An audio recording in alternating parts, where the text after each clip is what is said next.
Since February this year, we observed the biggest Russian migration since October revolutions in 1917, and most of these migrants go to the countries like Caucasian or Central Asia since September when the Putin announced of the mobilization.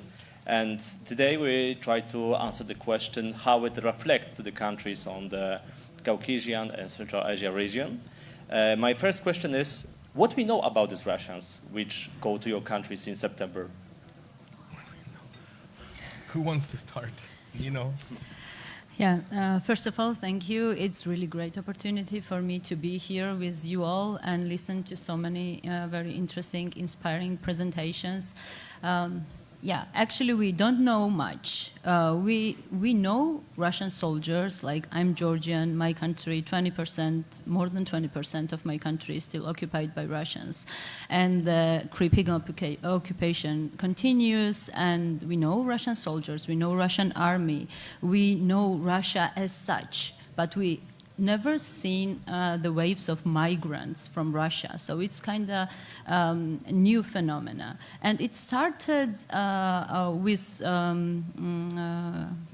Georgia. In Georgia's case, it started much earlier than the war in Ukraine. It started after it started about 10 years ago, but the waves were smaller. And when a war in Ukraine started, we have seen two big waves, in February and then in September. Those who are vocal about who they are, those Russians who are vocal about their identity in Georgia, they portray themselves anti-Putin regime, anti-Kremlin. They gather, they show solidarity within Ukrainian people, with Georgian people, but we are not sure that they are like the only representatives of Russians being now in Georgia. And mostly in Georgia's case, two big cities, Tbilisi and Batumi, are affected. And right now, either numbers are not accurate, of course, because government is not really enthusiastic to be transparent about the exact numbers, but what we know is about 300,000 Russian citizens currently residing in Georgia. And this, as I mentioned, has affected two big cities, Tbilisi and Batumi mostly.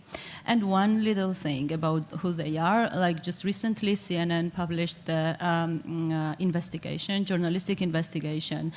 They had interviews with two ex-KGB agents who were working in Georgia, in Tbilisi, being migrants, declared as migrants, and they were trying to spot the organizations who were supporting Ukrainians in Georgia and in Caucasus.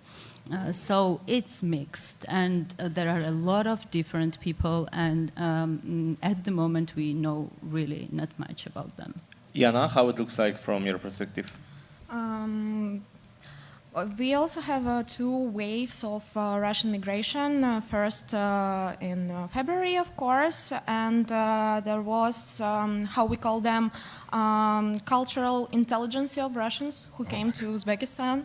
Yeah, but it was very funny because before the war, most of them, they knew Uzbekistan as like some kind of country which were in USSR, and they are citizens, they are coming to our country, and they are migrants.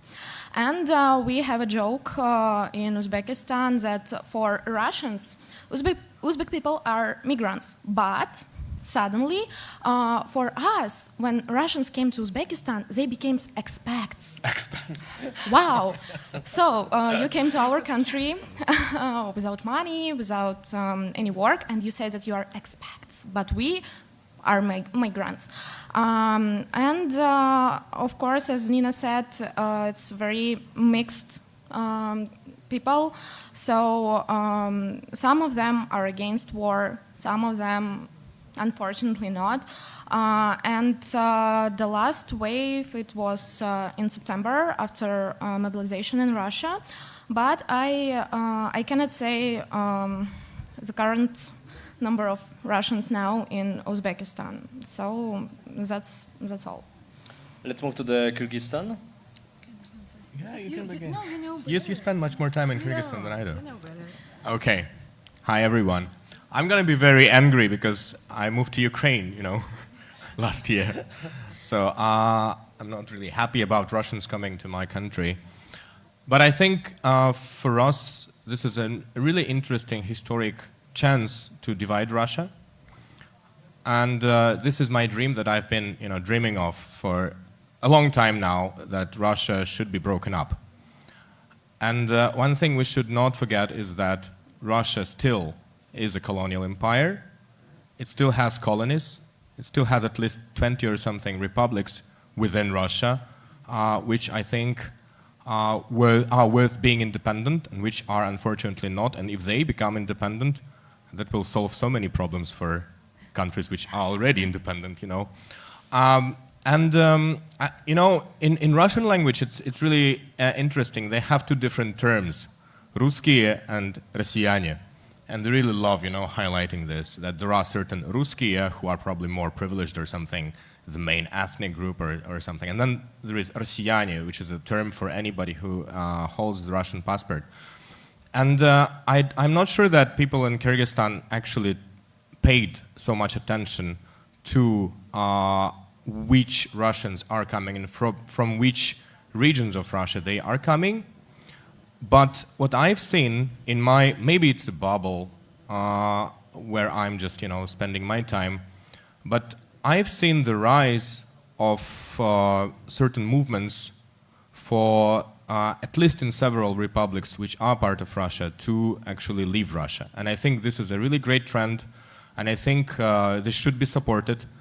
And I think our countries are actually one of the best places where we can actually start these liberation movements for at least, Turkic-speaking republics which are part of Russia. So what I really want us in Kyrgyzstan to do, we have I don't even know how many Russians we have now, like dozens of thousands or something, and apartments in Bishkek are now crazy expensive, which is, very sad. But I think we should,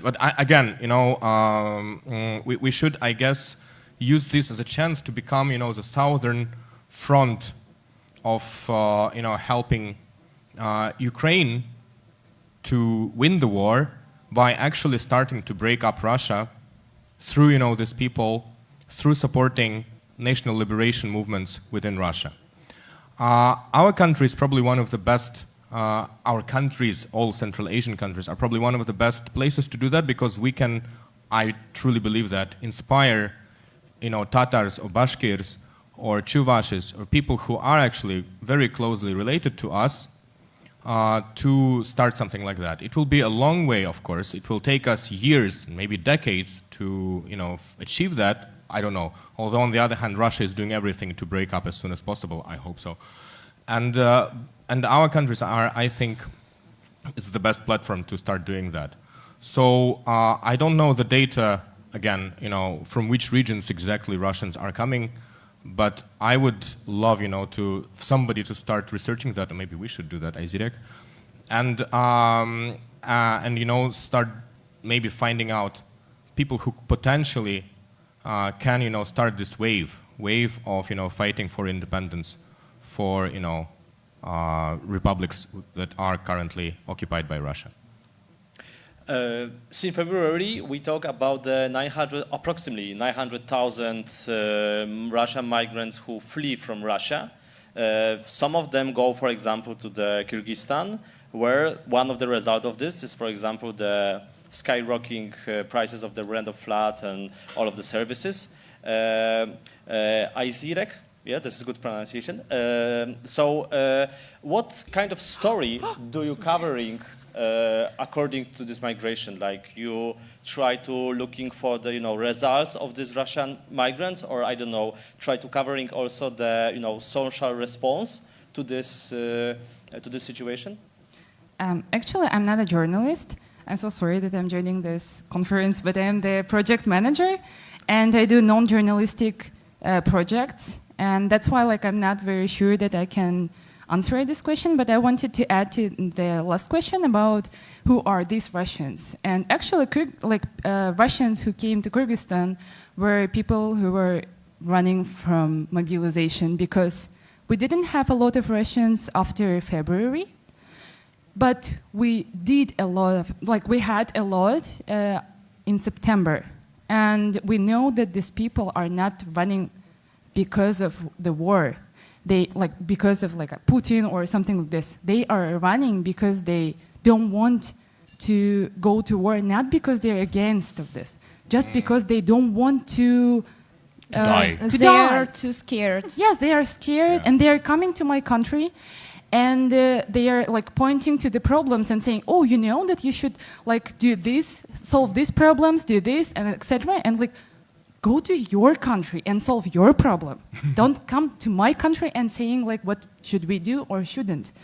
And actually, this is the huge problem right now in Kyrgyzstan, because they are feeling themselves they are feeling that they are guests to my country, because they know Kyrgyzstan, Kyrgyz people as as migrants to Russia, and they treat us like migrants coming to my country.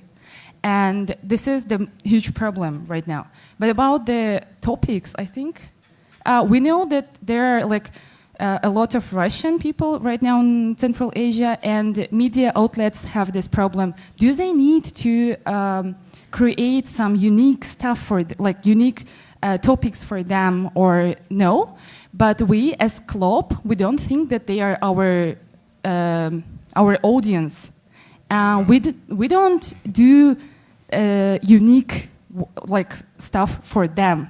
Yes, we cover something that the influence of Russians or the cost of living or etc. But it's not for them. It's for Kyrgyz people who live in Kyrgyzstan, and just that's all. Moving to the Uzbekistan, do you have some, covering story about the, this Russian migrants or people, audience are interesting about some reflect of this migration, for example, the rising of the prices of the basic services and so on? Yes, of course, rises for apartments.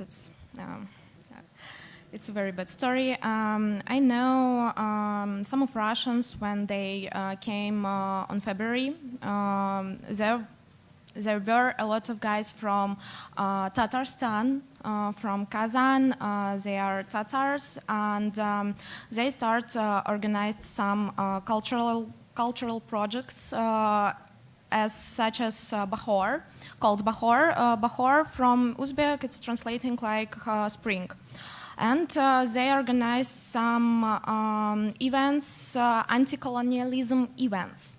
And I think it's good, but come on, we are living in Uzbekistan. We know what anti-colonialism is.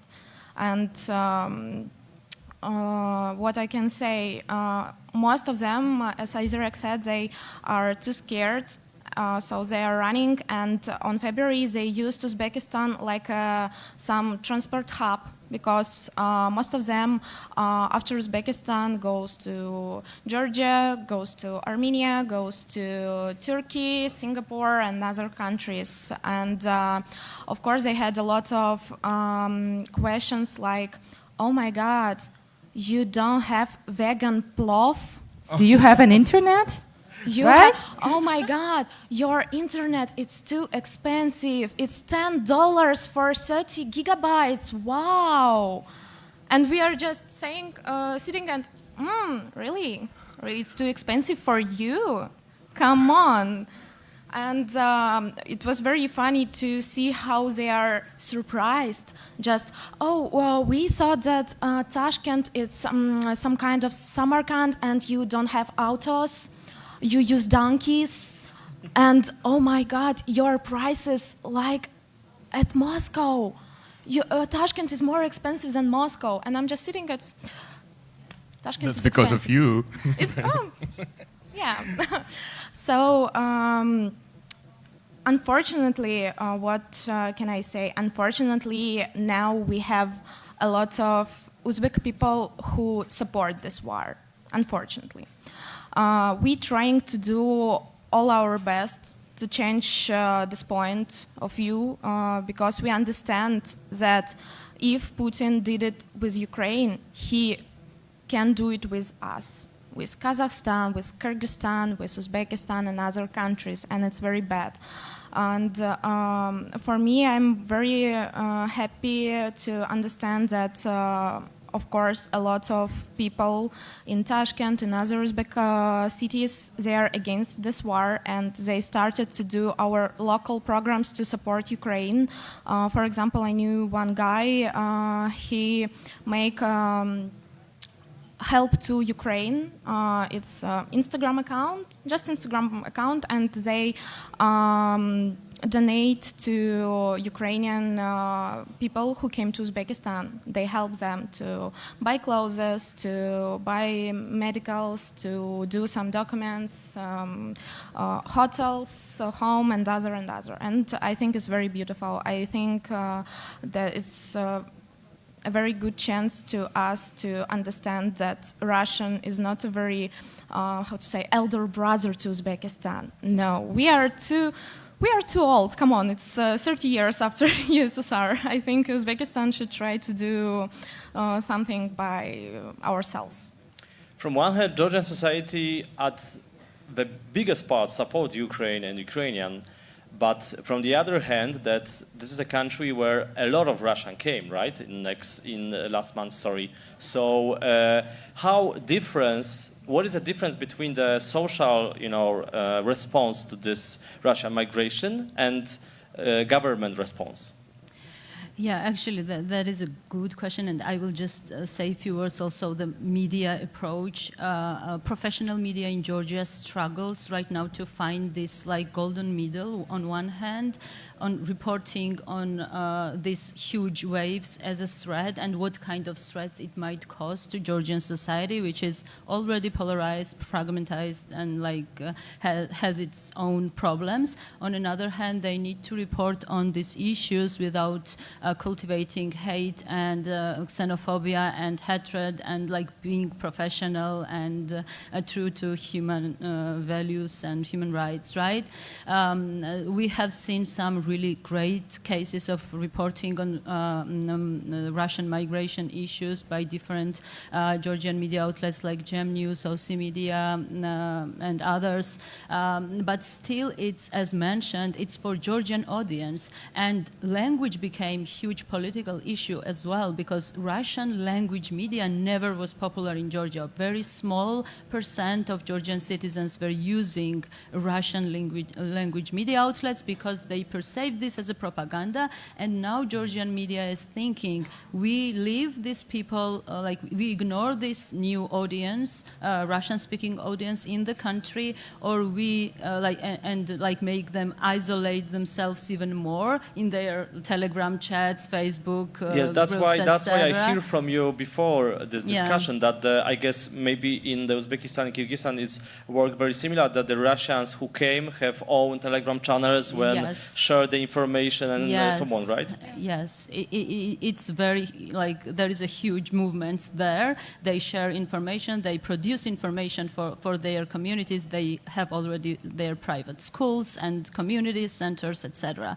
So it's huge. And on another hand, social response, it's really tricky. More than 70% of Georgians believe that Russia is an enemy, and more than 90% are kind of supportive to Ukraine in this war. It's different surveys show this, but the situation is very tense. There is the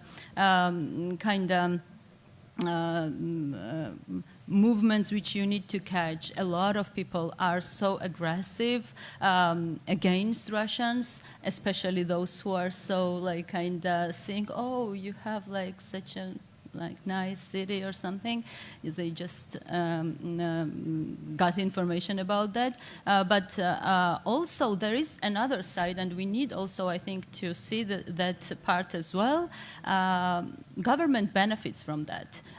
These people are spending money, and those who came to Georgia have money. like most of them, they have money, they are spending it, and that's why like the currency rates of Georgian currency is quite good, looks quite good if you compare it with the situation in the region. So they benefit from that. They are not doing anything against that, and also I will also underline that government's policy toward the migration was not transparent. We never knew who they are letting in, whom they refuse to enter the country. We have seen independent Russian journalists not being able to cross the border in Georgia when some suspicious people who have earlier crossed the border in occupied regions have entered the country. So that is mixed, and I do believe that the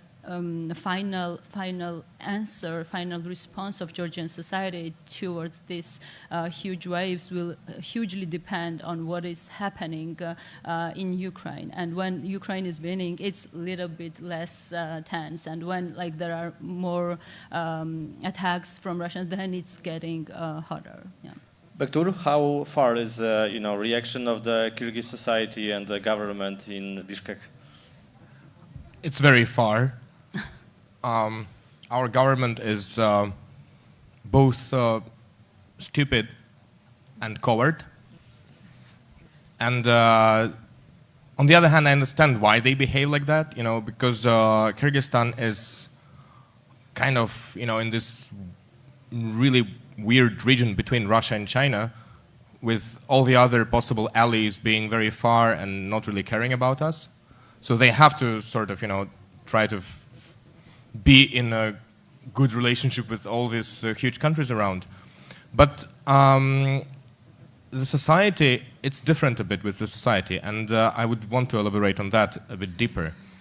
I think we should, first of all, we should not forget that this Russian wave to Central Asia or to, Georgia or Armenia, it's a byproduct of the war that Russia started against Ukraine. This is the biggest problem, This is the issue we should all address, first of all. This is where we should, step in and help Ukraine, obviously. And if, Russia didn't do that, none of us would ever have, even this problem in first place.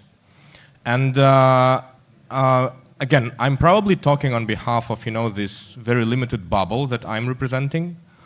But within my bubble, what I'm really happy about to see is that, this wave of Russians coming actually made us rethink that we actually should finally living, without Russians and stop being dependent on, whatever they are thinking about us or whatever they are doing, and stop being dependent on them economically, и так далее. Oh my goodness, I'm mixing all the, and so on, и так дальше. I speak too many languages. Sorry.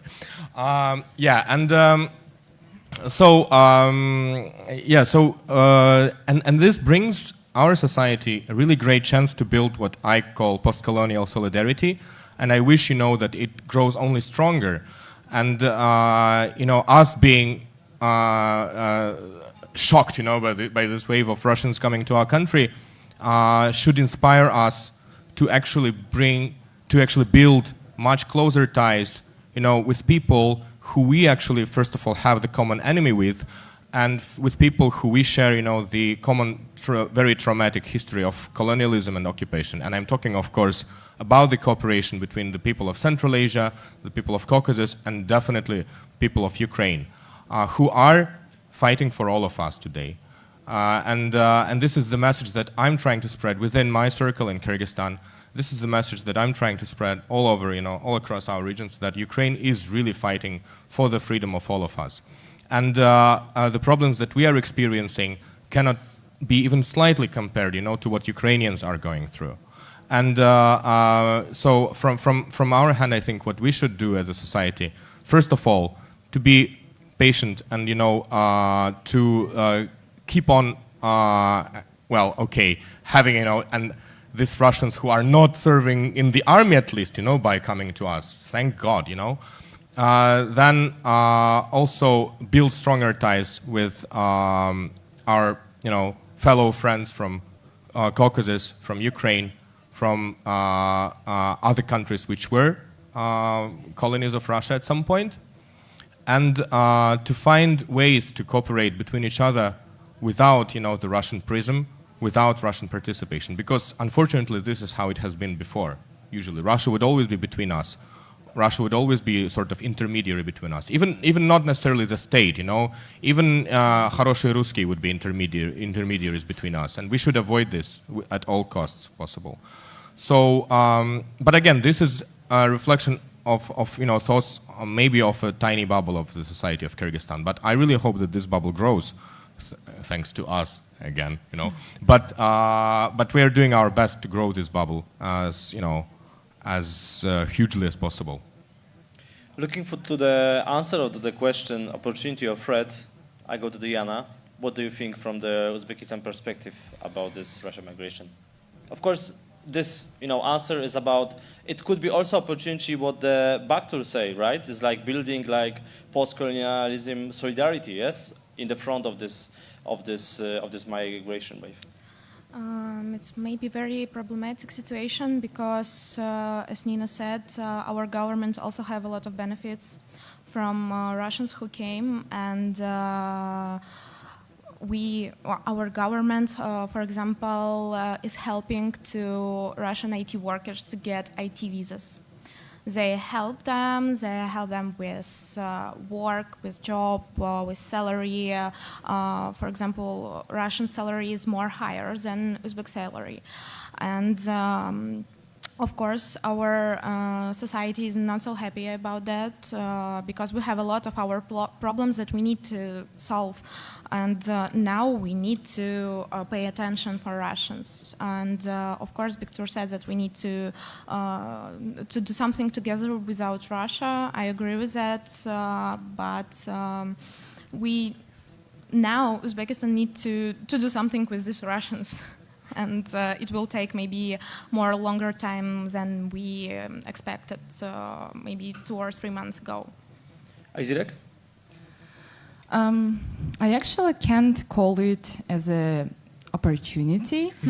I think it's like the wrong word, but I see the cool thing here that there is the anti-colonial movement right now in Kyrgyzstan. And we see that it's growing and growing. But growing like informal groups, like, that the people like try to, thinking they mind about this situation? What do you mean exactly? It's like I mean that people started, like, there is some courses, do we call it courses? Like Kyrgyz, they are teaching Kyrgyz language or English language, or they are thinking about that Russia as a third country, and it's not the big brother we should rely on. And actually, Kyrgyz language had less opportunities in Kyrgyzstan, but right now it changed, I think. People want to learn their own language. People want to get rid of Russian language. And here is as a project manager, I'm coming with a small promo. I'm so sorry. But as club, we do a lot of non-journalistic stuff, as observing the elections or like teaching English through Kyrgyz language, not through Russian. Actually, in Kyrgyzstan, if you want to learn English, you should learn first like Russian and then learn Kyrgyz language. And this is the huge problem. And that's why we created some like the software and courses and classes, and we have teachers, programmers, etc. to teach like people English language through Kyrgyz for free. And tomorrow we are announcing this campaign, and if here are donors who want to help us with this, you are welcome to join us. And I think it will be very good if you will join us. And actually, I think that people started thinking that we can live without Russia, but it's like too small right now. We are just like but the start is. But yes. Sorry, this process is started, right? Yes, definitely. Nina? Yeah. In Uzbekistan too. yes. I'm sorry. For example, when you want to buy a TV for your house, cable TV, it's maybe 100 or 120 Russian channels on it. So, for example, when I was more younger, when I was maybe 4 or 5 years old, when someone asked me who is my president, I said Putin. Because I know who is Putin, and I didn't know who is Islam Karimov, for example. Now, of course, not. Mirziyayev, I love you. and now, after this war, some of our people start asking, why only Russian channels? We want more. And now our news programmers and cable companies, they added some English channels, they added BBC, they added CNN, they added, I don't know, maybe 2 Belarus channel, and it's good. Okay, it's not so much as Russian channels, but it's the first steps. So I hope maybe next year it will be more and more. So from Georgian perspective, it's, I guess, mostly it's threat, right? But about the opportunity, you can say also something like... Yeah, it's mostly threat. I cannot say there are like many opportunities there, but one like maybe positive thing which came out of this is that when Georgian people were not like really satisfied of the government's response to the war in Ukraine and how the situation unfolded, there was a huge like citizen initiative wave which organized themselves to support Ukraine in a different ways, like the humanitarian support, like solidarity in a military way, etc., etc. So these initiatives and also there was a huge protest. Maybe some of you have seen photos of tens of thousands of people in the streets of Tbilisi supporting Ukraine, and that actually created a strong message that this country is not someone who you can like just twist as you want. And on another hand, it like kind of created the belief in civil society and the importance of civil society and civil initiatives which can overcome this problem in the long run. And one thing about the media, I think, is very important to say that I'm, as a representative of organization who supports the media sustainability, also citizens of Georgia acknowledged once again that we need this professional, unbiased, and independent media like we never did before. Right now, unbiased reporting is very important to understand the complexity of the threats coming from Russia on the ground and in the region. So I think that there is this awakening, and I do really hope that somehow it will resolve in the movement, political or civil movement, which will make huge steps in the future. We have some questions from the audience? Yes? Tina?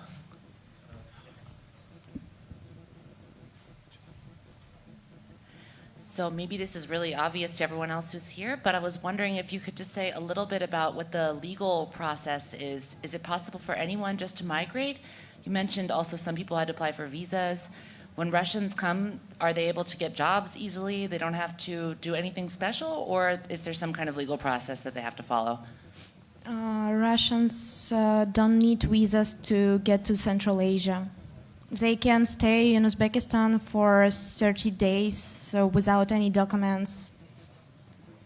And even longer in Kyrgyzstan. I think it's 90 days in Kyrgyzstan, and they are more paid than Kyrgyz people, and they can easily have job in Kyrgyzstan.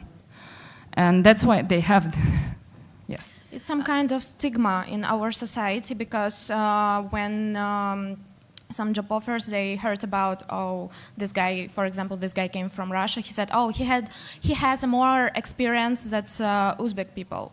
So, of course, Russian, they don't need any documents to go to Uzbekistan, only registration, but they can do it in every hotel for just maybe $1 or $2, and that's all. So, yeah, now it's the actual situation.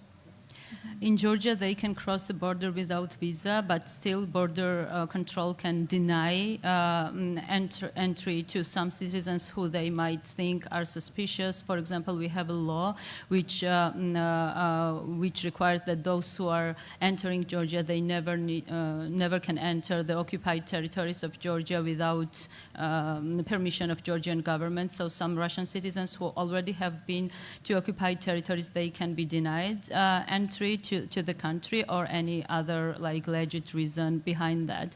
However, finding job in Georgia for Russians, it's not as easy because language of operation is not Russian, it's English or Georgian, but they are not seeking for jobs. They are having, like those who are working on remote work, they are fine, and others started to fund their own businesses. And doing business in Georgia is very easy. To register new business and try to invest also in this business. We were proud of this reform until it became really scary at some point. And we have a huge number of Russian citizens who have registered businesses in the country.